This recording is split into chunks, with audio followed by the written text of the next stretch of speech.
கௌரவப்படுத்தணும். கர்த்தநாம ஸ்தோத்திரம். ஊழியக்காரர்களை நம்ம கனப்படுத்தணும், கௌரவப்படுத்தணும். நம்ம ராஜ் பிஷப் ஐயா அவர்கள் என்ன பண்ணிட்டாரு, இந்த போட்ட நோட்டீஸை பாஸ்டர் மீது கொடுத்தாரு. நேற்று வந்து பாஸ்டர்லாம் ஃபோன் பண்ணி நான் எங்கே வரணும், எப்படி வரணும் எல்லாம் எனக்கு கேட்டுக்கிறாங்க.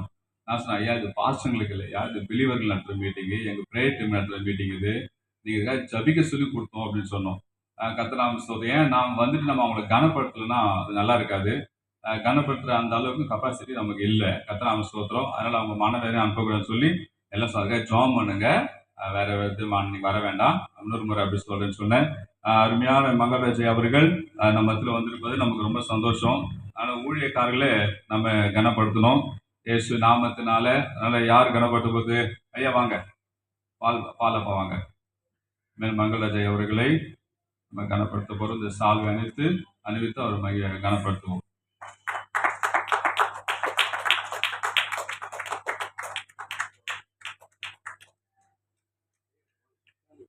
வாங்க.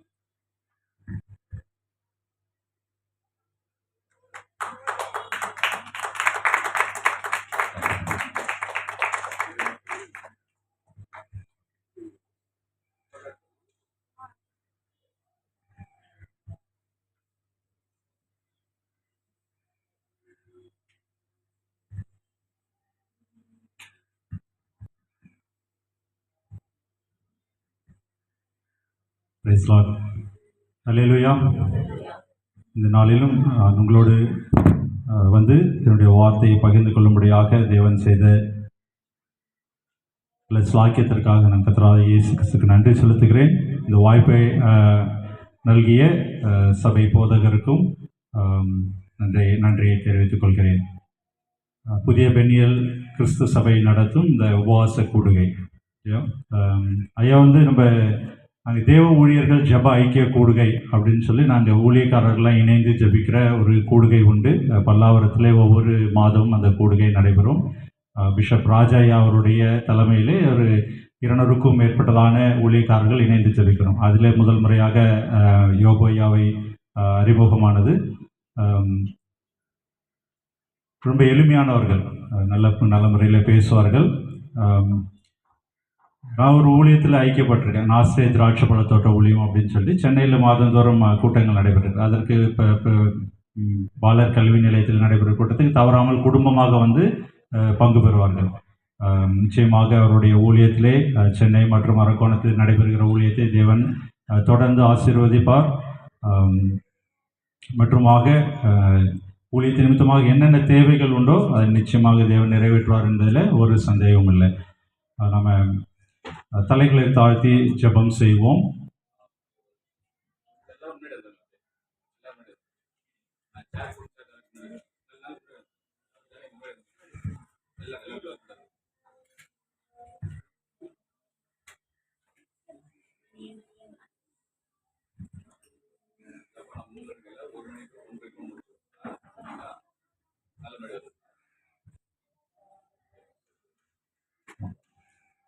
நம்ம ஜெபத்தோட ஒரு பாடலை பாடுவோம். நமக்கு அனைவருக்கும் தெரிந்த பாடல்.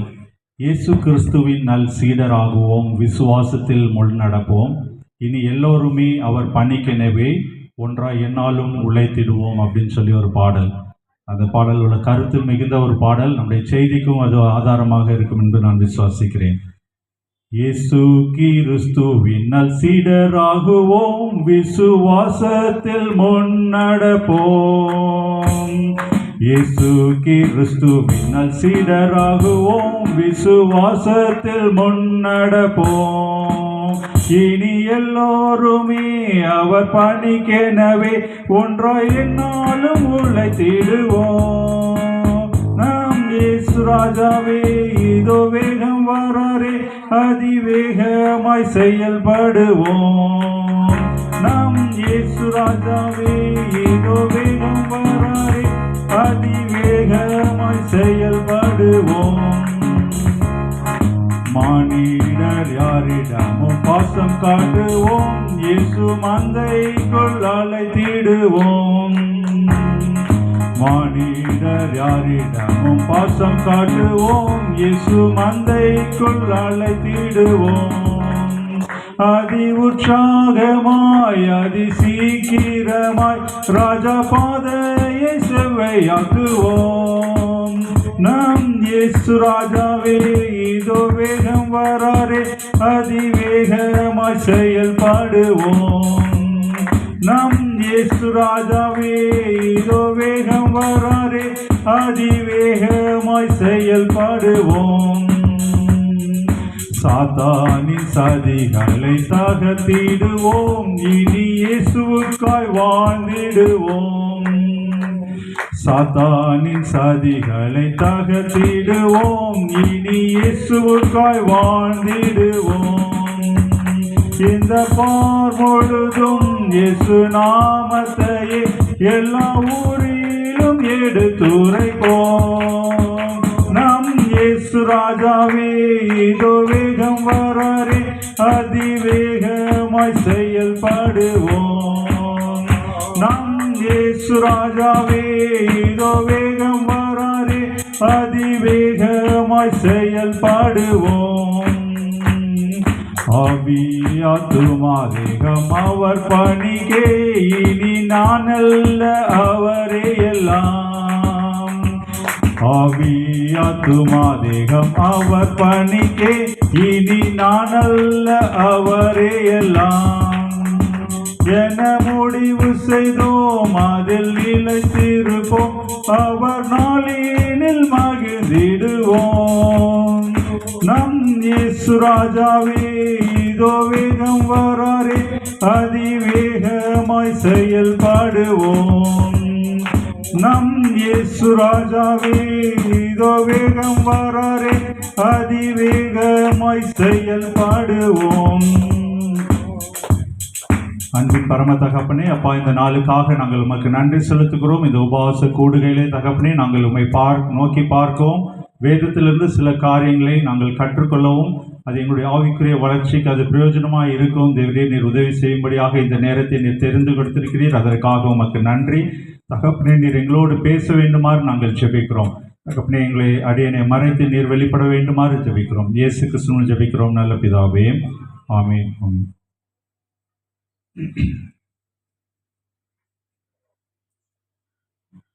இன்றைய நாளிலும் சில வேத வசனங்களை நம்ம வாசித்து தியானிக்க போகிறோம். நம்ம புதிதாக ஒன்றும் நம்ம பார்க்க போகிறது இல்லை, ஆனால் வித்தியாசமாக ஒரு சிந்தனையிலே நம்ம இந்த வேதத்திலே ஆராய்ந்து பார்க்க அழைக்கப்பட்டிருக்கிறோம். லூக்கா எழுதின சுவிசேஷம் 2ஆம் அதிகாரம் 40வது வசனம். லூக்கா 2ஆம் அதிகாரம்.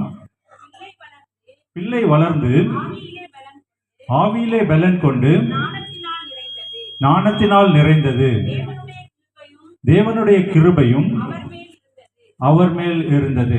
அப்படி 52வது வசனத்தை வாசிப்போம். இயேசுவானவர் ஞானத்திலும் வளர்த்தியிலும் தேவ கிருபையிலும் மனுஷ தயவிலும் அதிகம் அதிகமாய் விருத்தி அடைந்தார். ஹல்லேலூயா. இந்த 2 வசனங்களை நம்ம வாசிக்கும் போது நம்ம அறிந்து கொள்கிற ஒரு காரியம் என்ன அப்படின்னு சொல்லி பார்த்தீங்க அப்படின்னா, ஒரு முன்னேறி செல்கிறதான ஒரு அனுபவம், இல்லைன்னா வளர்ச்சியை குறிக்கிறதான ஒரு அனுபவத்தை பார்க்கிறோம் இல்லையா. 40வது வசனத்தை பார்த்தீங்கன்னா, பிள்ளை வளர்ந்து ஆவியிலே பலன் கொண்டு ஞானத்திலும் நிறைந்து அப்படின்னு சொல்லி பார்க்கிறோம். அப்ப அந்த இடத்துல ஒரு வளர்ச்சியை குறிக்கிறதான ஒரு காரியத்தை நம்ம பார்க்கிறோம். அதே போல 52வது வசனத்தை பார்க்க, இயேசுவானவர் ஞானத்திலும் வளர்த்தியிலும் தேவ கிருபையிலும் தயவிலும் அதிகமாய் விருத்தி அடைந்தார் அப்படின்னு சொல்லி பார்க்கிறோம். நம்ம இயேசு கிறிஸ்துவை சொந்த ரட்சகராக நம்ம அனைவரும் ஏற்றுக்கொண்டிருக்கிறோம் இல்லையா. நம்ம அதுக்கு ஆதாரமாக ஒரு வசனத்தை பார்ப்போம் அப்படின்னு சொன்னோம்னா, யோவான் எழுதின சுவிசேஷத்தை நீங்க எடுத்து பார்த்தீங்கன்னா 1ஆம் அதிகாரம் 12வது வசனத்தை யாராவது எடுத்தவர்கள், அவர் நாமத்தின் மேல் விசுவாசம் உள்ளவர்களாய் அவர்களை ஏற்றுக்கொண்டவர்கள் எத்தனை பேர்களோ அத்தனை பேர்களும் தேவனுடைய பிள்ளைகளாகும்படி அவர்களுக்கு அதிகாரம் கொடுத்தார். ஹல்லேலூயா. அப்ப நம்மெல்லாம் யாரு? தேவனுடைய பிள்ளைகள். நம்ம எல்லாம் விசுவாசிக்கிறோம் இல்லையா. விசுவாசத்தினாலே நம்ம எல்லாம் என்ன பண்ணுமா, தேவனுடைய பிள்ளைகள் ஆகும்படி நமக்கு என்ன பண்ணியிருக்காரு, அதிகாரம் கொடுத்தார். நம்ம கையில் எல்லாருக்கும் இப்போ ஒரு சர்டிபிகேட் இருக்கு. நம்ம யாரு அப்படின்னா தேவனுடைய பிள்ளைகள் அப்படின்னு சொல்லி ஒரு சர்டிபிகேட் இருக்கு. அப்போ பிள்ளையாக இருக்கிற நம்ம எப்படியாக இருக்க வேண்டும் என்று சொன்னால், பிள்ளையாகவே இருந்துடணுமா? எப்படி இருக்கணும்? ஒரு சிறு குழந்தை நம்ம வீட்டில் இருக்கு.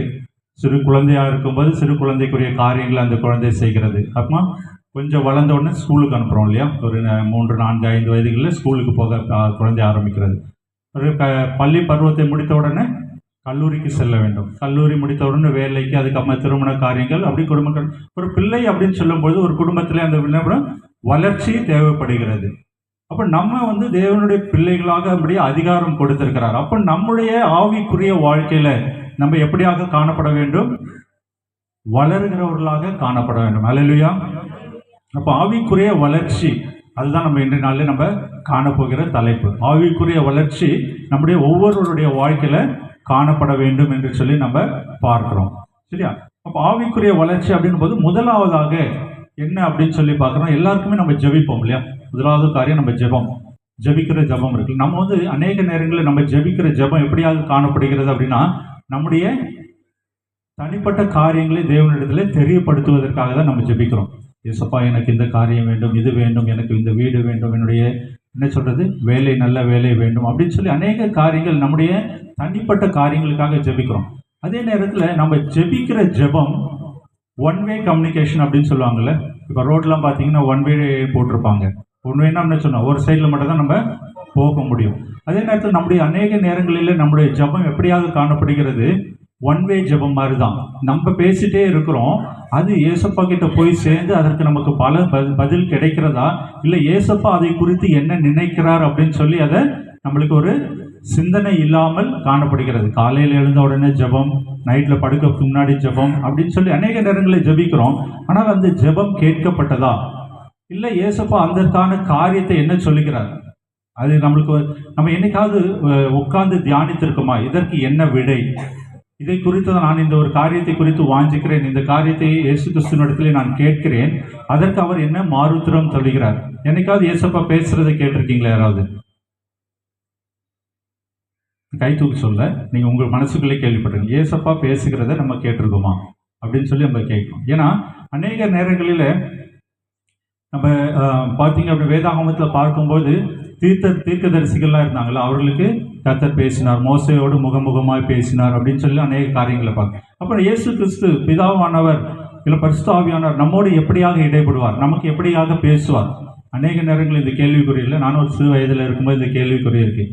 பிரசங்கியார் பேசும்போது என்னோடு இயேசு கிறிஸ்து பேசினார், இன்றைய நாளில் இந்த வார்த்தையை உங்களோடு பகிர்ந்துபடுபடியாக சொன்னார் அப்படின்னு சொல்லும்போது எனக்கு ஒரு கேள்வி குறிந்தது, எப்படி இவர்கள்கிட்ட மட்டும் இயேசப்பா பேசுகிறாங்க, நம்ம கிட்ட பேச மாட்டாங்களா அப்படின்னு சொல்லி. அப்படியாக நம்ம வாஞ்சிக்கும் பொழுது அதற்கான விடைகளை நம்ம பெற்றுக்கொள்ள முடியும். இன்றைய நாளில் அதற்கான விடையை நம்ம பெற்றுக்கொள்ள முடியும். எப்படியாக அப்படின்னு சொல்லி பார்க்கணும்னா, முதலாவது காரியம் இயேசு கிறிஸ்து பேசுகிறதை நாம் கேட்க வேண்டும். அந்த இடத்துக்கு வாஞ்சை அந்த வாஞ்சை நமக்கு தேவை. நம்ம வேதாகமத்தில் பார்க்கும்போது சாமுவேலை குறித்ததான ஒரு காரியம் இருக்குதுல்ல. சிறு பையனாக சாமுவேல் இருந்தபோது அங்கே தேவாலயத்தில் என்ன பண்ணுறாங்க, அந்த ஏலியினுடைய கிட்ட அவருக்கு கொடுத்துட்றாங்க. அப்போ கர்த்தர் என்ன சொல்கிறாரு, சாமுவேலே சாமுவேலே அப்படின்னு சொல்லி கூப்பிடுறாங்க. அப்போ என்ன பண்ணுறாரு, அவருக்கு யார் கூப்பிட்றாங்க அப்படின்னு தெரியல. ஏலி தாத்தா கிட்ட போய் என்ன கேட்குறாரு, நீங்கள் தான் கூப்பிட்டீங்களா, நீங்கள் தான் கூப்பிட்டீங்களா அப்படின்னு சொல்லி. அப்போ தான் அவர் ஏலி சொல்லி கொடுக்குறாரு. எப்படி சொல்லி கொடுக்குறாங்களே, கர்த்தாவே சொல்லும் அடியேன் கேட்கிறேன். 1 சாமுவேல் 3:9 அந்த வசனம் இருக்கு இல்லையா, கர்த்தாவே சொல்லும் அடியேன் கேட்கிறேன். இன்றைய நாளிலிருந்து நம்ம ஜெபிக்கும் பொழுது இந்த ஒரு வார்த்தையை நம்முடைய ஜெபத்தில் நம்ம இணைத்துக் கொள்கிறவர்களாக காணப்பட வேண்டும். கர்த்தாவே நீங்க சொல்லுங்க, நான் கேட்கிறேன். நீங்க என்ன சொல்ல விருப்பமாக இருக்கிறீங்க, நீங்க என்ன நினைக்கிறீங்க, நான் என்ன செய்ய விரும்புறீங்க அப்படின்னு சொல்லி நம்ம ஜெபிக்க ஆரம்பிக்கணும். அப்படி நம்ம ஜெபிக்கும் பொழுது தேவன் நம்மோடு இடைப்படுவார் என்பதில் ஒரு சந்தேகம் இல்லை. ஹல்லேலூயா.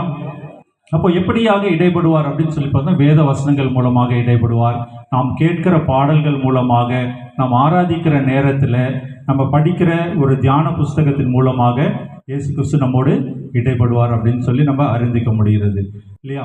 அதுதான் நம்முடைய வாழ்க்கையில் முக்கியமான ஒரு பாடமாக காணப்படுகிறது.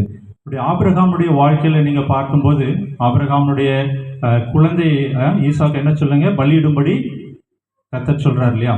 அப்போ என்ன பண்ணுறாங்க, அவர் மலையில் மேலே கொண்டு போயிட்டு பலியிடுறதுக்கு எல்லாத்தையும் அவர் ஏற்படுத்தி விட்டார். குழந்தையை கட்டி மேலே தகன பலி சொல்வதற்காக அந்த இடத்துல வச்சுட்டார். அப்போ நம்ம ஒரு மனுஷீகமாக நம்ம நினச்சி பார்த்துக்கணும், நம்மளுக்கு இப்படியான ஒரு இக்கட்டான சூழ்நிலை நம்முடைய வாழ்க்கையில் காணப்படுது. நம்ம எப்படியாக போராட்டம் இருக்கும் இல்லையா. வீட்டில் ஒய்ஃப் என்ன சொல்லுவாங்க, ஒய்ஃபுக்கு தெரியாமல் குழந்தைய கூப்பிட்டு வந்துட்டோமே, நாளைக்கு இப்போ திரும்பி போனோம்னா என்ன பதில் சொல்கிறது, இவ்வளோ நாளைக்கு அப்புறமா இந்த ஆசீர்வாதம் கிடைத்திருக்கு, இந்த ஆசீர்வாதத்தை இழந்துட்டு போயிட்டோன்னா என்ன ஒரு பதில் சொல்கிறது அப்படின்னு சொல்லி அநேக போராட்டங்கள் இருக்கும்ல. நம்ம அப்போ என்ன பண்ணுவோம், உலக பிரகாரமான காரியங்களை தான் நம்ம கண்முன்னாக வந்து நிற்கும், காதுக்குள்ளே கேட்டுகிட்டே இருக்கோம் இல்லையா. ஆனால் அங்கே ஆபிரகாமுடைய வாழ்க்கையில் நீங்கள் பார்த்தீங்க அப்படின்னா அவர் எதை குறித்தும் கலங்கவே இல்லை. அந்த ஒரு சூழ்நிலையில கூட அந்த தூதனானவர் என்ன சொல்கிறாராம், பிள்ளையாண்டான் மேலே கையை போடாதே அப்படின்னு சொல்லி அந்த வார்த்தை என்ன பண்ணுறது, அவருடைய காதிலே கேட்கிறது. அநேக நேரங்களில் நம்முடைய வாழ்க்கையில் ஜெபிக்கிறோம், இந்த காரியத்தை வாஞ்சிக்கிறோம், ஆனால் என்ன பண்ணுறோம், நம்ம பாட்டுக்கு நம்முடைய ஓட்டத்தில் ஓடிட்டே இருக்கோம். என்னுடைய முயற்சி, நான் இதை பண்ணிவிடுவேன், அவங்க இது பண்ணுவாங்க அப்படின்னு சொல்லி நிறைய காரியங்களை நம்ம செய்து கொண்டே இருக்கிறோம். ஆனால் பரிசுத்த ஆவியானவர் நம்மோடு கூட வந்து மெல்லிய சத்தத்தில் சொல்லிட்டு இருக்காரு, மகனே இதை செய்யாத, மகளே இதை செய்யாத, இப்படி போ, வலதுபுறம் போகாத, இடதுபுறம் போகாத அப்படின்னு சொல்லி பரிசுத்த ஆவியானவர் சொல்லிகிட்டே இருக்கார். ஆனால் நம்ம என்ன பண்ணுறதில்ல, கேட்குறதே இல்லை. ஆனால் இப்போ ஆபிரகாம் அந்த நேரத்தில் அதை கேட்கவில்லை என்றால் அந்த ஆசீர்வாதத்தை அவர் இழந்திருப்பார் இல்லையா. ஆனால் நம்ம என்ன பண்ணணும், இன்றைய நாளிலிருந்து ஜெபிக்க வேண்டும். ஜெபிக்கும்போது கர்த்தாவே நீங்கள் என்ன சொல்ல விரும்புகிறீங்க, சொல்லும் அடியேன் கேட்கிறேன் அப்படின்னு சொல்லி ஒரு நேரத்தை ஒதுக்குகிறவர்களாக, அந்த நேரத்திலே அவர் மெல்லிய சத்தத்திலே நம்மோடு என்ன பேசுகிறார் என்பதை நாம் உணர்ந்து கொள்கிறவர்களாக நம்ம காணப்பட வேண்டும். ஹல்லேலூயா. அடுத்தபடியாக நம்ம பார்க்கிற காரியம் என்ன அப்படின்னு சொல்லி பார்க்கும்போது, இயேசு கிறிஸ்து இந்த உலகத்திலிருந்து கடந்து செல்லும்போது நமக்கு பிரதான கட்டளையாக ஒரு கட்டளை கொடுத்தார் இல்லையா. என்ன கட்டளை அது? இயேசு கிறிஸ்து இந்த உலகத்திலிருந்து கடந்து செல்லும்பொழுது என்ன சொல்லிட்டு போனாங்க, உலகம் எங்கும் போய் எல்லாருக்கும் சுவிசேஷத்தை பிரசங்கித்து பிதா குமாரன் பரிசுத்த நாமஸ்நானம் கொடுத்து என்ன பண்ணணும், சீஷராக்க வேண்டும் என்று சொல்லி நம்மளுக்கு சொல்லி கொடுத்துருக்காங்க இல்லையா.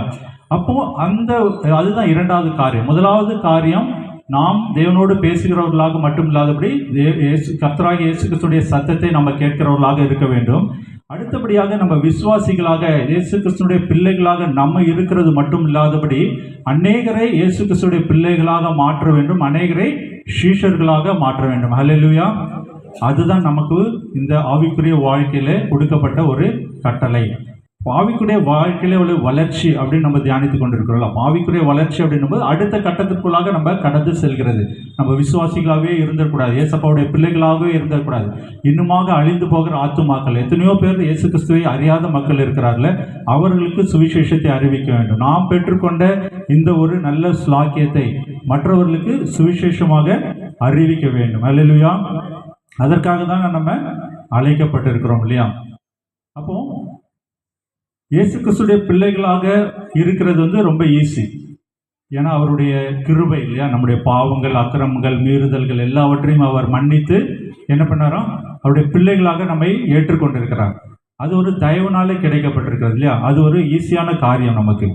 ஆனால் நம்ம அவருக்காக எழுந்து பிரகாசிக்க வேண்டும், அவருக்காக நமக்கு ஏதாவது காரியங்களை செய்ய வேண்டும் என்று நினைக்கும் போது என்ன வேண்டும், நம்ம சில காரியங்களை தியாகம் செய்ய வேண்டும், சில காரியங்களை நம்ம உழைப்பை அதிலே போட வேண்டும் இல்லையா. நம்ம வந்து என்ன பண்ணணும், அநேகரை போய் இயேசு கிறிஸ்து பற்றி சொல்லணும்.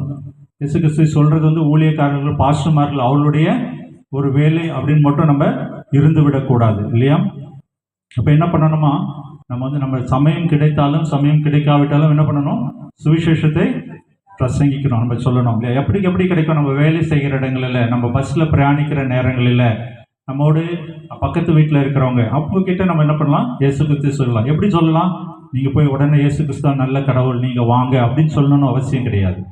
அவங்க ஒருவேளை நீங்கள் என்ன பண்ண, நம்ம வந்து அதிகாலையில் எழுந்து ஜெபிக்கும் போது, ஏசப்பா எனக்கு ஒரு ஆத்துமாவை இன்னைக்கு தாங்க அப்படின்னு சொல்லி ஜெபிங்க. நிச்சயமாக அன்றைய தினத்திலே யாராவது ஒருவர் வந்து உங்ககிட்ட அவங்களுடைய பாரங்களை பகிர்ந்து கொள்வார்கள். எனக்கு இந்த தலைவலி இருக்குது, வயிறு வலி இருக்குது, எங்கள் குடும்பத்தில் இப்படியான ஒரு பிரச்சனை இருக்குது அப்படின்னு சொல்லி ஏதாவது ஒரு காரியத்தை குறித்து பார்ப்போம். இவ்வளோ நாள் அது போன்ற காரியங்களை கேட்கும்போது நம்ம என்ன பண்ணுவோம், ஒரு கதையை கேட்கறது போல் அப்படியா அப்படின்னு சொல்லி நம்ம போயிருப்போம். ஆனால் இன்றையிலிருந்து நம்முடைய மனநிலையிலே ஒரு மாற்றம் தேவை. அப்படியாக ஒரு யாராவது ஒரு நம்மளோடு வந்து ஒரு காரியத்தை பகிர்ந்து கொள்ளும்பொழுது நம்ம என்ன பண்ணோம், இந்த ஆத்துமா இயேசு கிறிஸ்துக்கு தேவை அப்படின்னு சொல்லி உணர்ந்து என்ன பண்ணணும், அவர்களை சீஷராக்குகிற பணியிலே அவர்களுக்கு இயேசு கிறிஸ்துவை பற்றி சொல்லணும். எப்படி சொல்றது, பைபிள்லேருந்து பண்ணுமா, எனக்கு பைபிள் நாலேஜே இல்லையே அப்படின்னு சொல்லிலாம் கவலைப்பட வேண்டாம். என்ன சொல்லணும், இன்றைய நாளில் இயேசு கிறிஸ்து உங்களுடைய வாழ்க்கையில என்ன செய்தார்? உங்களுக்கு ஒரு அற்புதத்தை செய்திருப்பார். வியாதியிலிருந்து ஒரு சுகத்தை கொடுத்திருப்பார், கடன் பிரச்சனையிலிருந்து ஒரு விடுதலையை கொடுத்திருப்பார், குடும்பத்தில் ஒரு சமாதான சூழ்நிலையில குடும்பத்தில் ஒரு சமாதானத்தை கொடுத்திருப்பார். அதுபோல் நம்ம சர்ச்சில் டெய்லி நம்ம என்ன பண்ணுறோம், அநேக சாட்சிகளை கேட்கிறோம்ல, அநேகருடைய வாழ்க்கையில தேவன் அநேக அற்புதங்களை செய்திருக்கிறோம்.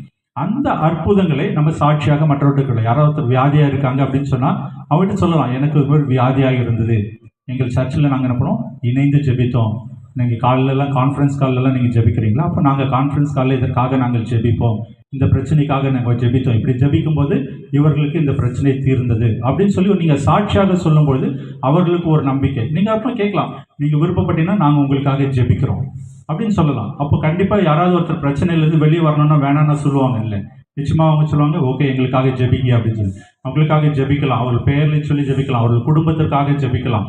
அவர்கள் விருப்பம்னா அவங்களே நீங்கள் கான்ஃபரன்ஸ் காலில் இணைத்து அந்த நேரத்தில் ஜெபிக்கலாம். அப்படியாக இருக்கும்போது என்ன பண்ணுவாங்க, அநேகர் இயேசு கிறிஸ்துவை பற்றி அறிந்து கொள்கிறதற்கான ஒரு வாய்ப்பு உண்டாகும் அப்படின்னு சொல்லி பார்க்குறோம். அப்படிதான் நம்ம ஆத்தும ஆதாயம் செய்ய முடியும் இல்லையா? இந்த காலங்கள் ஒரு பொல்லாத காலங்களாக இருக்கிறபடினால நம்ம வெளியரங்கமாய் போய் அநேக காரியங்களை செய்ய முடியாது. ஆனால் நமக்கு சமயம் கிடைக்கும் போதெல்லாம் இது போல சிறு சிறு காரியங்களை நாம் சுவிசேஷமாக அறிவிக்கும் போது அநேக ஆத்துமாக்களை ஆதாயப்படுத்த முடியும் என்று சொல்லி அறிந்து கொள்கிறோம். 2 காரியங்களை பார்த்தோம். முதலாவதாக இந்த கிறிஸ்துவோடு நம்ம பேசுகிற அனுபவம் மட்டும் இல்லாது இயேசு கிறிஸ்து பேசுகிற அனுபவத்துக்குள்ளாக நம்ம கடந்து வரணும். அடுத்தபடியாக நம்ம விசுவாசிகளாக இயேசு கிறிஸ்துடைய பிள்ளைகளாக நாம் இருந்து விடாதபடி என்ன பண்ணணுமா, சுவிசேஷத்தை அறிவித்து அநேகரை இயேசு கிறிஸ்துடைய பிள்ளைகளாக சீஷர்களாக மாற்றுகிற அனுபவத்துக்குள்ளாக வருகிற காரியத்துக்குள்ளாக நம்ம காணப்பட வேண்டும். அடுத்தபடியாக 3வது ஒரு காரியம் அப்படின்னு சொல்லி பார்க்கணும்னா பயம். சத்ருவானன் கொண்டு வருகிற பயம் இல்லையா? நம்ம இயேசு கிறிஸ்துவோட பிள்ளைகள், நம்முடைய பாவங்களை அவர் மன்னித்துட்டார், நம்முடைய எல்லா காரியங்களையும் அவர் நீக்கி அவர் சொந்த பிள்ளைகளாக கொண்டு வந்துட்டார். அவர் நமக்கு துணையாக இருக்கிறார் இல்லையா? அவர் சர்வ வல்ல தேவன். அப்படி இருக்கும்போது கூட அநேக நேரங்களில் ஏதோ ஒரு பிரச்சனை, ஏதோ ஒரு காரியம் நம்ம என்ன பண்ணுது, பயத்துக்குள்ளாக கொண்டு செல்கிறது இல்லை? அதுதான் சத்ருவானுடைய ஆயுதம். சத்ருவா என்ன பண்ணுவான், ஏதாவது ஒரு பயத்தை கொண்டு வந்து முதல்ல நம்மளை அந்த பயத்துக்கு அடிமையாக்கி குடும்பத்துக்குள்ள ஒரு பிரச்சனையை கொண்டு வந்து, சமாதானம் இல்லாத சூழ்நிலையை கொண்டு வந்து, பிரிவினைகளை கொண்டு வருகிறதா சத்துனுடைய ஆயுதம். அப்போ பயத்தின் ஆவியை உடையவர்களாக இல்லாதபடி நம்ம எப்படியாக இருக்கணுமா, நம்ம வந்து நம்ம ரோமர் 8:15 வாசிங்க, ஒரு வசனம் அழகாக சொல்லப்பட்டிருக்கிறது. அந்தபடி திரும்பவும் பயப்படுகிறதற்கு நீங்கள் அடிமைத்தனத்தின் ஆவியை பெறாமல் அப்பா பிதாவே என்று கூப்பிட பண்ணுகிற புத்திர சுவிகாரத்தின் ஆவியை பெற்றீர்கள். அல்லேலூயா. அப்போ இயேசு கிறிஸ்து விசுவாசத்தினால நம்ம என்ன பண்ணோம், பிள்ளைகள் ஆகிட்டோம். இயேசு கிறிஸ்துடைய பிள்ளைகள் ஆகிருக்கிறவங்களுக்கு நம்மளுக்கு என்ன பண்ணுறாங்க, புத்திர சுவிகாரத்தின் ஆவி. பயப்படுகிற ஆவி கிடையாது இல்லை, அடிமைத்தனத்தின் ஆவி கிடையாது. நம்ம இயேசப்பாவுடைய பிள்ளைகள். அப்படியாக இருக்கும்போது நம்ம என்ன செய்யணும், நம்ம என்ன பயந்து கொண்டே இல்லாதபடி ஆவிக்குரிய வளர்ச்சி அப்படின்னும் போது நம்மகிட்ட காணப்பட வேண்டிய ஒரு பண்பு என்ன அப்படின்னு சொல்லி பார்க்கணும், சத்ருக்கு எதிர்த்து நிற்கிற அனுபவம் நமக்கு தேவை. எந்த நேரத்தில் எனக்கு பிசாசு இப்படி பண்ணிட்டான், செய்வேன் அந்த பில்லி சுண்ணி அப்படின்னு சொல்லி பயந்துட்டே இல்லாதபடி அதை எதிர்த்து நிற்கிறவர்களாக, எதிர்த்து போராடுகிறவர்களாக நம்ம காணப்பட வேண்டும் என்று சொல்லி இந்த நாளில் பார்க்கிறோம் இல்லையா? அப்படியாக பார்க்கும் பொழுது நம்ம கற்றுக்கொள்ள வேண்டிய ஒரு பாடம், எப்படியாக எதிர்க்கணும். ஒரு போருக்கு போகிறாங்க அப்படின்னு சொல்லும்போது அங்கே என்ன வேணும், நம்மளுக்கு ஆயுதம் தேவையில்லை. சண்டைக்கு போகும்போது இப்போ இருக்கிற காலங்கள்லாம் எல்லாம் ராக்கெட் லான்ச்சர்லாம் வச்சு, ஏவுகணையெல்லாம் வச்சு சண்டை போட்டுடுறாங்க. அப்போ ஒரு போருக்கு போக வேண்டும் அப்படின்னு சொன்னால் நமக்கு ஆயுதம் தேவையில்லை. நம்மளுக்கு வேதாகமத்தில் கொடுக்கப்பட்டிருக்க ஆயுதம் என்னது? எபேசியர் 6:11-17 வரை எடுத்துக்கொள்ளுங்களேன். படிக்க வேண்டாம், அதில் பார்ப்போம். அதில் பார்த்தீங்க அப்படின்னு சொன்னால் அதை எடுத்துக்க, எல்லாரும் எடுத்துக்க. எபேசியர் 6:11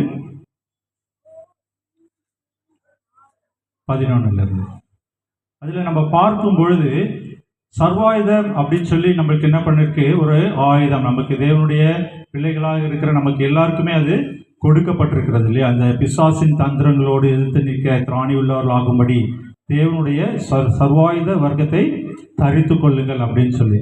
அந்த சர்வாயுத வர்க்கம் என்ன அப்படின்னு சொல்லி பார்த்தீங்கன்னா அந்த 14வது வசனத்திலிருந்து சொல்லப்பட்டிருக்கு.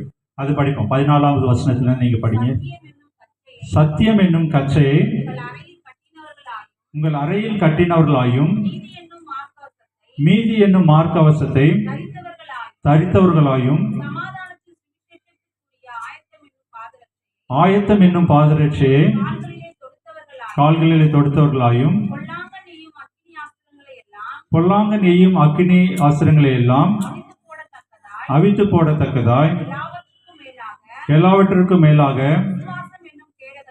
விசுவாசம் என்னும் கேடகத்தை எடுத்துக்கொண்டவர்களாயும் நில்லுங்கள். அடுத்த வசனம். ரட்சண்யம் என்னும் தலைசீராவையும் தேவ வசனமாகிய ஆவியின் பட்டயத்தையும் எடுத்துக்கொள்ளுங்கள். அல்லேலூயா. இதெல்லாம் கவனிச்சிங்களா? இது பைபிள் வசனங்கள் அந்த இடத்துல எடுத்து வச்சு பார்த்தீங்க. இது வந்து பார்த்தீங்கன்னா ஒரு போருக்கு செல்கிற ஒரு மனிதனுக்கு தேவையான எல்லாமே இதில் கொடுக்கப்பட்டிருக்குது இல்லையா? இதில் பார்த்தீங்கன்னா எல்லாமே ஒரு ப்ரொடெக்ஷன். என்னெல்லாம் ப்ரொடெக்ஷன் அப்படின்னு சொல்லி பார்த்தீங்கன்னா ஒரு கச்சையை கட்டுகிறது, மார்க்கவசம் என்ன, எதிரி வந்து ஒரு அம்பு எடுத்தானா அது நம்ம மேலே இருக்காமல் இருக்கிறதுக்காக அந்த மார்க்கவசம் அப்படின்னு சொல்லி பார்க்குறோம். பாதரட்சை, காலில் வந்து எந்த ஒரு பாதிப்பும் வராமல் இருக்கிறதுக்காக பாதரட்சை நம்ம போட்டுக்கொடுக்கலாம். அப்படியாக இருக்கும்பொழுது 17வது வசனத்தில் ஒரு காரியம் சொல்லப்பட்டிருக்கு. தேவ வசனமாகிய ஆவியின் பட்டயம். மற்ற எல்லா காரியங்களும் பார்த்தீங்கன்னா ஒரு ப்ரொடெக்ஷனுக்குரியது. எல்லாம் கவனிப்பீங்க, கவனிங்க. இங்கே எல்லாம் சொல்லப்பட்டிருக்க காரியம் என்ன அப்படின்னு பார்த்தீங்க அப்படின்னா எல்லாமே ப்ரொடெக்ஷனுக்குரிய காரியம். ஆனால் இந்த 17வது வருஷத்துல தேவ வசனமாகிய ஆவியின் பட்டயம் அது என்னது அப்படின்னு பார்த்தீங்க அப்படின்னா சத்ருவை கொல்லுகிறதற்கு ஆகும். இந்த பட்டயம் தான் என்ன பண்ணும், போய் சத்ருவை வெட்ட முடியும், இல்லைன்னா கொல்ல முடியும். மற்றதெல்லாம் ஒரு ப்ரொடெக்ஷன். அப்போ இந்த வேத வசனத்தை அனுதினமாக நம்ம தியானித்து நம்ம கரத்தில் நம்ம பிடித்துக்கொள்ளணும். எல்லாமே வேண்டும், இதெல்லாம் மற்றதெல்லாம் விட்டுறக்கூடாது இல்லையா? ஆனால் வேத வசனத்தை நம்ம நல்ல என்ன பண்ணுறோம், தியானிக்கிறவர்களாக, தியானித்து அதை மனனம் செய்து கொள்கிறவர்களாக நம்ம காணப்படும். இல்லை, இயேசு கிறிஸ்து இந்த உலகத்தில் இருக்கும் பொழுது அவர் இந்த சுவிசேஷத்தை ஆரம்பிக்கும் பொழுது என்ன பண்ண 40 நாள் உபவாசம் இருந்தாங்க. உபவாசம் முடித்து பசியாக வெளியே வரும்போது என்ன ஆச்சு, சத்துவானன் என்ன பண்ணான், சோதனை கொடுத்தான். சத்துருவானன் சோதனை கொடுக்கும்போது எப்படி சோதனை கொடுத்தான், நல்ல மனுஷன் மாதிரி சோதனை கொடுத்தாங்களே. இப்போ நீங்கள் பசியாக இருக்கீங்க, சாப்பிடுங்க, உங்களுக்கு இதெல்லாம் நான் தரேன் அப்படின்னு சொல்லி கொடுத்தான். எப்படி சொல்லி, வேத வசனத்துலேருந்து உதாரணத்தை சொல்லி கொடுத்தான். ஆனால் இயேசு கிறிஸ்து எப்படி அதை மேற்கொண்டார், அதே வேத வசனத்தில் சரியான வார்த்தைகளை கொண்டு அவர் மேற்கொண்டார். ஆனால் இந்த காலங்களில் நம்ம அநேக காரியங்களில் நம்ம வஞ்சிக்கப்படுவதற்கு வாய்ப்புகள் இருக்கு. ஆனால் அதை நம்ம என்ன பண்ணுவோம், ஞானமாய் மேற்கொள்ளுகிறவர்களாக காணப்படும். அதற்கு வேத வசனம் நமக்கு துணை செய்யும். அல்லேலூயா. ஆமாம். அப்போ வேத வசனத்தை நம்ம தியானித்து அறிந்து கொள்ளும் பொழுது நமக்கு என்னப்படும் அப்படின்னு சொன்னால், பிசாசை எதிர்த்து நிற்கிறதுக்கு, சத்ருவை எதிர்த்து நிற்கிறதுக்கு, பயம் என்ற அந்த ஒரு ஆயுதத்தை மேற்கொள்வதற்கு அது நமக்கு உதவி செய்யும். ஆவிக்குரிய வளர்ச்சியில பயப்படுகிற பிள்ளைகளாக இல்லாதபடி சத்ருவை எதிர்த்து நிற்கிறவர்களாக நாம் முன்னேறி செல்ல அது நமக்கு உதவி செய்யும். அல்லேலூயா. இப்போ 3 காரியங்களை நம்ம பார்த்தோம் இல்லையா? 3 காரியங்கள். முதலாவதாக என்ன காரியம் பார்த்தோம், யாராவது சொல்ல முடியுமா? ஆமென். நம்ம பேசுகிறத மட்டும் இல்லாதபடி இயேசு கிறிஸ்து பேசுகிறதை நாம் கேட்க வேண்டும். அடுத்தபடியாக என்ன தியானித்தோம், சுவிசேஷம் அறிவிக்கலாக இருக்கணும். சமயம் கிடைத்தாலும் சமயம் கிடைக்காவிட்டாலும் என்ன பண்ணணும், சுவிசேஷத்தை. அது எப்படி, நான் ரோட்டில் போய் நின்று நான் மைக்கு வச்சு பேசினா தான் சுவிசேஷம் கிடையாது.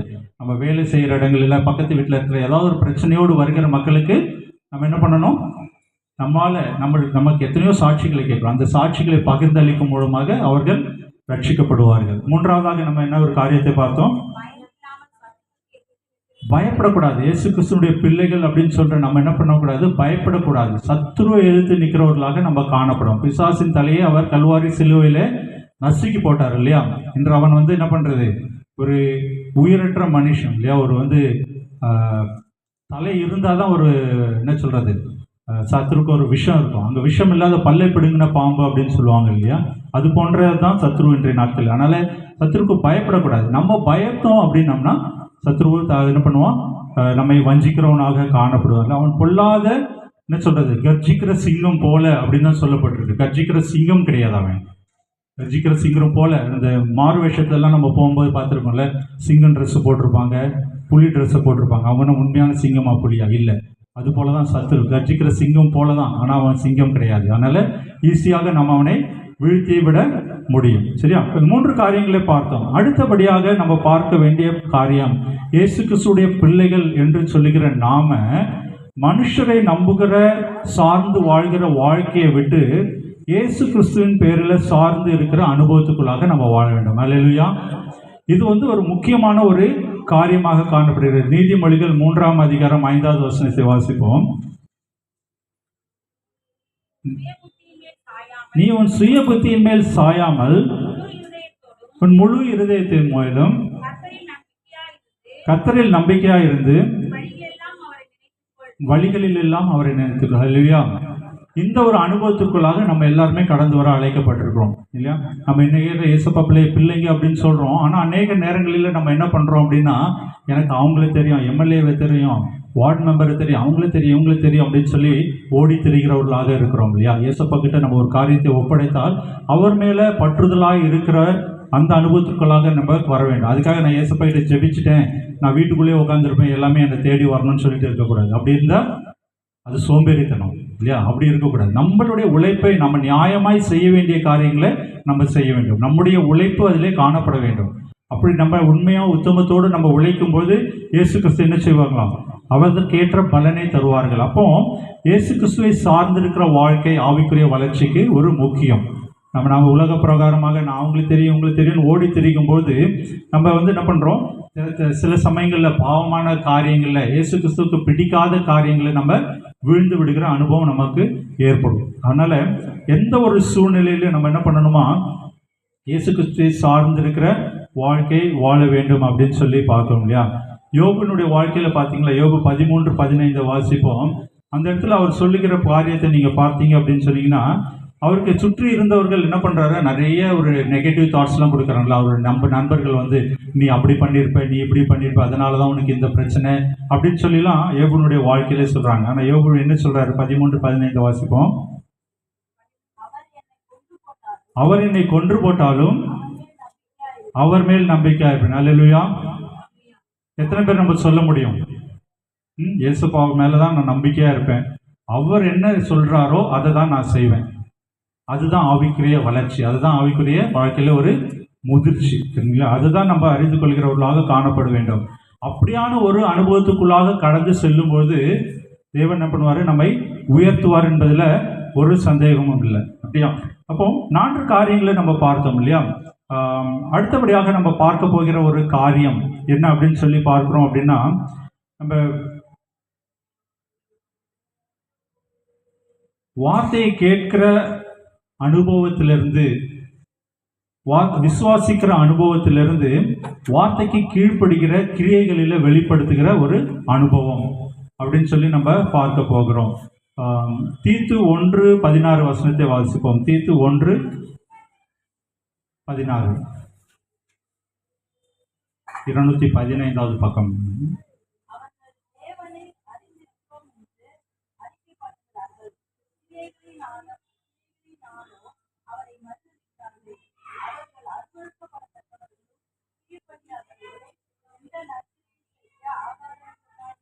போதும். இந்த இடத்துல நீங்க பார்த்தீங்க அப்படின்னு சொல்லி பார்த்தீங்க அப்படின்னா, இந்த இடத்துல என்ன சொல்லப்பட்டிருக்கிறது? தீத்துல ஒரு காரியம் 16வது வசனத்துல, அவர்கள் தேவனை அறிந்திருக்கிறோம் என்று அறிக்கை பண்ணுகிறார்கள், கிரியையினாலோ அவரை மறுதலிக்கிறார்கள் அப்படின்னு சொல்லி பார்க்கிறோம். நம்ம எப்படியாக காணப்படுகிறோம்? நம்முடைய வாழ்க்கை எப்படியாக காணப்படுகிறது? வேத வசனத்தை நம்ம தியானிக்கிறோம், வேத வசனத்தை நம்ம கேட்கிறோம், அந்த வேத வசனத்தின்படி நம்ம நடக்கிறோமா? வேத வசனத்தில் நமக்கு என்ன சொல்லப்பட்டு இருக்கிறது? ஆவியானவர் நம்மோடு என்ன காரியத்தை கொடுத்து இடைப்பட்டிருக்கிறார் அப்படின்னு சொல்லி அநேக காரியங்களை விசுவாசிக்கிறோம். ஆவிக்குரிய வாழ்க்கையில நம்ம விசுவாசிக்கிறோம். ஆனா அந்த விசுவாசத்தை நம்ம கிரியைகளிலே காட்டுகிறோமா? கிரியை இல்லாத விசுவாசம் என்னது? செத்ததா இருக்கிறது இல்லையா? அப்போ நம்மளுடைய விசுவாசம் எப்படியாக காணப்படுகிறது? அப்போ ஆவிக்குரிய வளர்ச்சி என்ற ஒரு காரியத்தை நம்ம தியானிக்கிற போது நம்ம கற்றுக்கொள்ள வேண்டிய வார்த்தைகளை கேட்கிறவர்களாக மட்டுமல்லாதபடி என்ன பண்ணுமா? வார்த்தைக்கு கீழ்ப்படுகிறவர்களாக நம்ம காணப்பட வேண்டும். அப்போ நம்ம என்ன பண்ணணும்? வேதத்தை ஆழ்ந்து வாசிக்கணும். அப்போதான் நான் முதலாவது சொன்னதுபடி ஆவியானவர் நம்மோடு என்ன பேசுகிறான்றதை கேட்க முடியும். அந்த என்ன பேசுகிறான்றதை நம்ம கேட்கும் பொழுதுதான் அந்த வார்த்தைக்கு நம்ம கீழ்ப்படிய முடியும். அல்லேலூயா. அப்போ நம்ம அந்த அடுத்ததாக ஒரு காரியத்தை நம்ம பார்த்து முடிப்போம். நம்முடைய ஜெபம் அநேக நேரங்களில் என்ன பண்ணலாம், நம்முடைய தேவைக்காக தேவனை தேடுகிற அனுபவம் இருக்கு இல்லையா. அநேக நேரங்களில் நம்ம செல்ஃபிஷாக நம்ம ஜெபிக்கிறோம். நம்ம எனக்கு இது வேண்டும் அது வேண்டும் அப்படின்னு சொல்லி நம்ம முதலாவதாக தியானித்தது கம்யூனிகேஷனை குறித்தான காரியம். நம்ம ஜெபிக்கிறோம், இயேசு கிறிஸ்து அதாவது பரிசுத்தாவியானவர் நம்மோடு பேசுகிறாரா அப்படின்னு சொல்லி பார்த்தோம். இந்த காரியம் என்ன அப்படின்னு சொல்லி பார்த்தீங்கன்னா, நம்ம தேவைக்காக தான் அநேக நேரங்களில் தேடுகிறோம் இல்லையா. எனக்கு இந்த காரியம் வேண்டும், அந்த காரியங்கள் வேண்டும் அப்படின்னு சொல்லி. ஆனால் ஆவிக்குரிய வாழ்க்கையில் வளர்கிறவர்களாக இருக்கும்போது நம்ம என்ன பண்ணோம், நம்முடைய ஜெபம் எப்படியாக இருக்க வேண்டும்னா, பிறருடைய தேவைகளை சந்திக்கிற ஜெபமாக இருக்க வேண்டும். நம்மோடு இருக்கிற உடன் விசுவாசிகள், நம்மோடு பணி செய்கிறவர்கள், நம்மோடு அனுதின வாழ்க்கையில் இருக்கிற அநேகர் நம்மை விட ஒரு கஷ்டமான சூழ்நிலையில் இருக்கிறாங்களே. நம்மளுக்கு ஒருவேளை 3 வேளை உணவு இருக்கலாம், ஒருவேளை உணவுக்கு கூட இல்லாத அநேகர் இந்த உலகத்தில் கஷ்டப்பட்டு கொண்டு இருக்கிறார்கள். நம்மளுக்கு ஒரு மாற்று வஸ்திரம் இருக்கலாம், 3 ட்ரெஸ் 4 ட்ரெஸ் இருக்கலாம். ஆனால் ட்ரெஸ் இல்லாமல் கிழிஞ்சு போன ட்ரெஸ் போட்டுருக்கிற அநேக மக்கள் இந்த உலகத்தில் உண்டுல. அவர்களை குறித்ததான கரிசனை நமக்கு என்ன? இதுதான் ஆவிக்குரிய வளர்ச்சியில் நம்ம கேட்டு பார்க்க வேண்டிய ஒரு கேள்வி.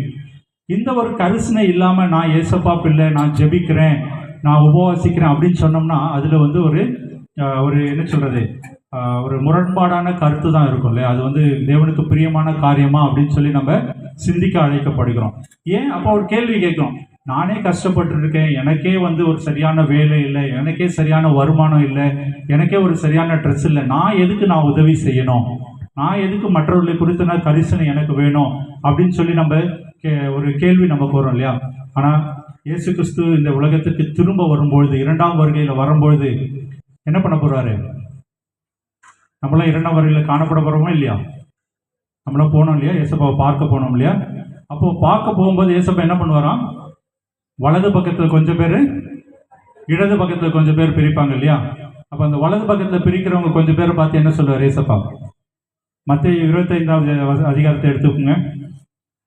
எல்லாரும் பைபிள் வச்சிருக்கணும், பைபிளை திறந்து பார்க்கணும்.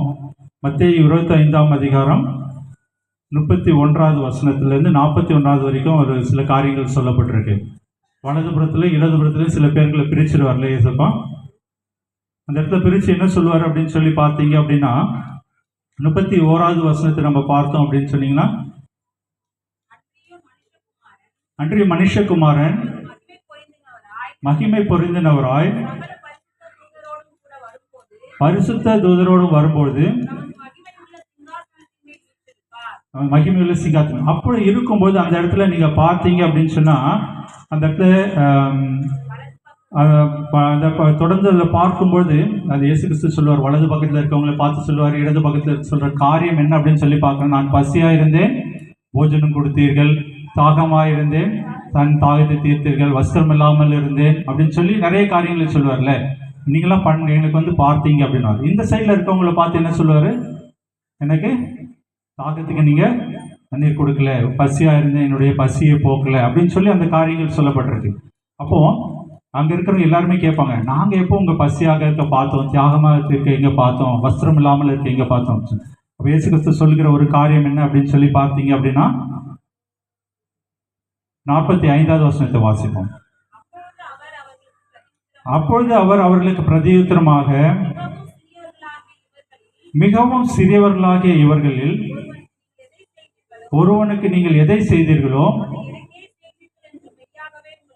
அதை எனக்கே செய்தீர்கள் என்று மெய்யாகவே உங்களுக்கு சொல்கிறேன். ஹல்லேலூயா. இதுதான் நமக்கு ஆவிக்குரிய வளர்ச்சிக்கு ஒரு முக்கியமான பங்கு. எனக்கு வேணும் அப்படின்னு சொல்லி இல்லாதபடி நம்மை விட சிறுமையான நிலைமையில, நம்ம விட கஷ்டப்படுகிற நிலைமையில இருக்கிறவர்களுக்கு நம்ம தியான தர்மம் பண்றது தான் ஆவிக்குரிய வளர்ச்சி. ஹல்லேலூயா. இப்போ அநேக காரியங்களை நம்ம பார்த்தோம் இல்லையா, ஒரு 6 காரியங்களை பார்த்தோம். ஒரே ஒரு காரியத்தை நான் வேகமாக சொல்லி முடிக்கிற நேரமாகிவிட்டது. அடுத்த காரியம் என்று சொல்லி பார்க்குறோம்னா விசுவாசம் அப்படின்னு சொல்லி பார்த்தீங்க அப்படின்னா, ஆவியின் கனியிலே விசுவாசம் சொல்லப்பட்டிருக்கிறது, ஆவியின் வரத்திலும் ஒரு விசுவாசம் சொல்லப்பட்டிருக்கு. ரெண்டுத்துக்கும் வித்தியாசம் இருக்குல்ல, 2 விசுவாசத்துக்கும் வித்தியாசம் இருக்கு. ஆவியின் கண்ணிலே சொல்லப்பட்ட விசுவாசம் நம்முடைய குணநலனை குறிக்கிறது. அன்பு, சமாதானம், சந்தோஷம், சாந்தம், இச்சையடக்கம் அப்படின்னு சொல்லுகிற வரிசையில் வருகிறது இல்லை. இதெல்லாம் நம்மளுடைய மனிதருடைய குவாலிட்டிஸ், அது நம்மளுடைய குணநலன்கள். அதில் கொஞ்சம் தவறிட்டாலும் என்ன பண்ணணும், அதை மறுபடியும் ரீகெயின் பண்ணணும், அது மறுபடியும் என்ன பண்ணணும், புதுப்பித்து கொள்ள வேண்டும் இல்லையா. ஒரு இடத்துல ஒருத்தர் அன்பு இல்லாமல் ஒருத்தர் சண்டை போட்டுட்டோம் அப்படின்னு பண்ணால் மறுபடியும் அவரோட ஒப்புரவாக வேண்டும், அது கொஞ்சம் காலமாகும் இல்லையா. அதுதான் அந்த விசுவாசத்தில் நம்ம உறுதியாக இருக்கணும். அங்கே சொல்லப்பட்டிருக்க விசுவாசம். அந்த விசுவாசத்தை நம்ம இது பண்ணிட்டோம்னா சொன்னாங்க அவிசுவாச கேட்டகரியில் போயிடுவோம் இல்லையா? அப்போ அந்த விசுவாசத்தில் எப்பொழுதும் நிலைத்திருக்கிறவர்களாக இருப்போம். அந்த விசுவாசத்தில் நிலைத்திருக்கும் போது நம்ம அநேக அற்புதங்களையும் அடையாளங்களையும் நம்முடைய வாழ்க்கையில் பெற்றுக்கொள்ள முடியும். ஆனால் ஆவிக்குரிய வரங்களில் சொல்லப்பட்டிருக்கிற விசுவாசம் அது என்ன அப்படின்னு சொல்லி பார்த்தீங்கன்னா, அது பிதாவானவர் நமக்கு ஒரு தயவாய் கிருபையாய் கொடுக்கிற ஒரு காரியம். எப்படியாக வரங்களை அவர் பகிர்ந்து அளிக்கிறாரோ அப்படியாக அந்த விசுவாசமோ ஏதாவது ஒரு அற்புதம் நடக்க வேண்டும், ஏதாவது ஒரு காரியத்துக்காக நம்ம வாஞ்சியோடு பாரத்தோடு நம்ம ஜெபிக்கும் பொழுது, அந்த வேதாந்தத்தில் ஒரு வசனம் சொல்லப்பட்டிருக்கல, மத்தேயுல சொல்லப்பட்டிருக்க, மத்தேயு 17:20 கடுகளவு விசுவாசம் என்று சொல்லப்பட்டிருக்கல. கடுகு எத்தனை பேருக்கு, எல்லாருக்கும் விசுவாசம் இருக்கு. எத்தனை பேர் நம்ம மலையை பெயர்த்திருக்கோம் இல்லையா? இந்த விசுவாசம் ஆவியின் வரங்களிலே சொல்லப்பட்டிருக்க விசுவாசம். அப்போ தேவனிடத்துல இருந்து அந்த விசுவாசம் வெளிப்பட்டு எந்த நேரத்திலே நமக்கு செயல்பட வேண்டுமோ அந்த இடத்துல அது செயல்பட்டு ஒரு அற்புதத்தையும் அடையாளத்தையும் நிகழும். அதுதான் ஆவியின் வரங்கள். அந்த வகையான விசுவாசத்தை பெற்றுக்கொள்கிறது தான் ஆவிக்குரிய வளர்ச்சி. நம்ம குணநலன்களில் காணப்படுகிற விசுவாசம் எப்பொழுதுமே நம்ம கூட இருக்கணும். அது லைஃப்பில் பார்ட் அண்ட் பார்சல்னு சொல்லுவாங்களே, எப்பொழுதுமே நமக்குள்ளாக காணப்படும். எப்படி அன்பு, சமாதானம், சந்தோஷம், சாந்தம், இச்சையடக்கம், எல்லாமே நற்குணம் எல்லாமே காணப்படுதோ அதுபோல் அந்த விசுவாசம் எப்பொழுதுமே இருக்கணும். அதில் நம்ம குறைந்து போகக்கூடாது. ஆனால் வரத்திலே சொல்லப்பட்டிருக்கிற விசுவாசம் ஒரு இயற்கைக்கு அப்பாற்பட்டதான விசுவாசம். அந்த விசுவாசத்தை நம்ம தேவனிடத்தில் கேட்டு பெற்றுக்கொள்ள முடியும். அதை நீங்கள் கேட்டுக்கொள்ளும் பொழுது ஒரு வியாசியஸ்தரை பார்த்து நீங்கள் சுகமாக்க முடியும். எந்த ஒரு காரியத்தையும் நீங்கள் செய்ய முடியும். அற்புதத்தை அடையாளங்களை செய்ய உங்களால் முடியும் என்பதை அறிந்து கொள்ள முடியும். இந்த நாளில் கூட நம்ம விசுவாசத்தினாலே இயேசு கிறிஸ்துடைய பிள்ளைகளாக அதிகாரம் பெற்றிருக்கிற நாம ஆவிக்குரிய வளர்ச்சியில் வளர வேண்டும் இல்லையா? இயேசு கிறிஸ்து எப்படியாக சிறு வயதிலே அவர் எல்லா காரியங்களிலும் வளர்ந்தாரோ அப்படியாக நாமும் ஆவிக்குரிய வளர்ச்சியிலே வளர்கிறவர்களாக காணப்பட வேண்டும். ஒரு விஷயம் கூட நம்ம அந்த 7 காரியங்களை நம்ம பார்ப்போம். தேவனோடு பேசுகிற அனுபவத்திலிருந்து தேவன் பேசுகிறதை கேட்கிற அனுபவம் நமக்கு தேவை. அடுத்தபடியாக சீஷராக விசுவாசிகளாக இருக்கிற அனுபவத்திலிருந்து சீஷர்களாக விசுவாசிகளாக மாற்றுகிற அனுபவம், அநேகரை சீஷர்களாக கொண்டு வருகிற அனுபவம் நமக்கு தேவை. அடுத்தபடியாக நம்முடைய தேவைக்காக இயேசு கிறிஸ்துவை தேடாதபடி பிறருடைய தேவைகளை சந்திக்கிறதான அனுபவம். அடுத்தபடியாக சத்துருக்கு பயப்படுகிற பயத்தின் ஆவி இல்லாதபடி சத்துருக்கு எதிர்த்து நிற்கிறதான ஒரு அந்த குணம். அடுத்தபடியாக மனிதர்களை நம்புகிறதை பார்க்கல என்ன பண்ணுமா, இயேசு கிறிஸ்துவை சார்ந்து வாழுகிற அந்த ஒரு அனுபவம் நமக்கு தேவை. அடுத்தபடியாக ஆவியின் கனிலே காணப்படுகிற விசுவாசத்தை நம்முடைய வாழ்க்கையில அனுதினம் உடையவர்களாக காணப்பட்டு இயற்கைக்கு அப்பாற்பட்ட அதிசயங்களையும் அற்புதங்களையும் செய்கிறதான ஆவிக்குரிய வரத்திலே காணப்படுகிற விசுவாசத்தை பெற்றுக்கொள்கிறதான அந்த அனுபவம். கடைசியாக வார்த்தையை கேட்கிற விசுவாசிக்கிற அனுபவத்திலிருந்து வார்த்தைக்கு கீழ்ப்படுகிற வார்த்தைகளை அந்த விசுவாசத்தின் கிரியைகளை செய்கிற பிள்ளைகளாக மாறுகிற அனுபவம். இப்படியாக நம்ம செய்யும்போது நம்ம ஆவிக்குரிய வாழ்க்கையில ஒரு வளர்ச்சியை நம்ம காணப்படும். இது ஒரு கம்ப்ளீட் லிஸ்ட் அப்படின்னு சொல்ல முடியாது இல்லையா? ஆவிக்குரிய வளர்ச்சின்ற போது அநேக காரியங்களை நம்ம வேதாகமத்திலிருந்து கற்றுக்கொள்ள முடியும். இது ஒரு 7 காரியங்களை இன்றைய தினத்தில் நம்ம கற்றுக்கொண்டோம் இல்லையா? நம்ம இதை நம்ம அனுதின வாழ்க்கையில நம்ம பிரயோஜனப்படுத்திக் கொள்ள வேண்டும். நிச்சயமாக தேவன் நம்முடைய வாழ்க்கையில ஒரு அதிசயங்களை அற்புதங்களை செய்வார். நம் தலைகளை தாழ்த்தி ஜெபிப்போம். அன்பின் பரம தகப்பனே, அப்பா, இந்த நாளுக்காக நாங்கள் நன்றி செலுத்துகிறோம். இன்றைய நாளில கூட தகப்பனே, அப்பா, நாங்கள் விசுவாசத்தினாலே உம்முடைய பிள்ளைகளாக நீர் எங்களை ஏற்றுக்கொண்டு பிள்ளைகளாகும்படி நீர் எங்களுக்கு அதிகாரம் கொடுத்தீர். ஆனால் நாங்கள் பிள்ளைகளாகவே இருந்து விடாதபடி தகப்பனே, உண்மையிலே வளர ஆவிக்குரிய வளர்ச்சி எங்களிலே காணப்படும்படியாக சில காரியங்களை நாங்கள் தியானிக்க தேவரீர் நீர் எங்களுக்கு உதவி செய்தீர். அதற்காக உமக்கு நன்றி செலுத்துகிறோம், உம்மை துதிக்கிறோம், உம்மை சிருஷ்டிக்கிறோம். அப்போ யாரெல்லாம் வாஞ்சியோடு இன்றைய நாளில கூட அப்போ ஆவிக்குரிய வாழ்க்கையிலே நான் வளர வேண்டும், அந்த வளர்ச்சி என்னுடைய வாழ்க்கைக்கு ஒரு இன்றியமையாதது என்று சொல்லி யாரெல்லாம் வாஞ்சிக்கிறார்களோ தேவரே நீர் அவர்களோடு நீர் பேசுகிறபடினாலே உமக்கு நன்றி தகப்பனே. நீர் பேசுகிற அந்த மெல்லிய சத்தத்தை அப்போ அதை உணர்ந்து கொள்கிற அந்த உணர்வை தேவரே நீர் கட்டளையிடுமாறு ஜெபிக்கிறோம். இன்றைய நாளிலிருந்து தகப்பனே அவருடைய ஜெப வாழ்க்கையை தேவரே நீர் மாற்றி தர வேண்டுமாறு ஜெபிக்கிறோம். சிறு சாமுவேலை போல சொல்லும் கர்த்தாவே நான் கேட்கிறேன் என்று தகப்பனே உம்முடைய வார்த்தைக்கு அப்பா காத்திருக்கிறவர்களாக உதவி செய்ய வேண்டுமாறு நாங்கள் ஜெபிக்கிறோம். தொடர்ந்து காத்துக்கொள்ளுங்கப்பா. மீதியான நேரத்தை நீர் பொறுப்படுத்திக் கொள்ளுங்க, வழி நடத்துங்க. இயேசு கிறிஸ்துவின் ஜெபிக்கிறோம் நல்ல பிதாவே, ஆமென், ஆமென். Thank you brother. அந்த நாமத்துக்கு மகிமுண்டாவதாக. அல்லேலூயா, அல்லேலூயா. குளிர்காலமா இருந்தா வறுத்த வச்சாப்பளம் நமுத்துறோம். வெயில் காலத்துல வறுத்த வச்சாப்பளம்